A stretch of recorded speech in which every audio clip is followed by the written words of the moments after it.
Алматы облысының орталығы Талдықорғандағы Бақтыбай Жолбарысұлы атындағы нөмірі 18-ші орта мектеп лицейінің кадет сыныбында білім алып жатқан оқушылар бүгін салтанатты жағдайда ант қабылдады. Жетісу өңіріндегі 4 жалпы орта білім беретін мектептің базасында 5 кадет сыныбы ашылып жұмыс істеп жатыр. Аталған білім ошақтарының екеуі Талдықорған қаласында болса, қалған екеуі Іле ауданында орналасқан. Онда 100-ден астам шәкірт құқықтық пәндерді тереңдетіп оқып, алғашқы әскери дайындық пен жол қозғалысы ережелерін меңгеріп жатыр.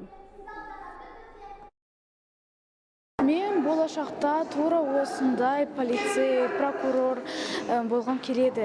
Өйткені біз осы кадет сыныбында жайдан-жай оқып жатқан жоқпыз. Бұл жерде бізді сапта жүріп, ән салуды үйретеді. Тәртіпті және салауатты өмір салтын ұстануға үйретеді. Ішкі істер қызметкері болып, жаңағы төтенше жағдайлар қызметкері болып жұмыс істеуіне көп мүмкіндіктер алады деген ниетпен ашылып отқан дүние.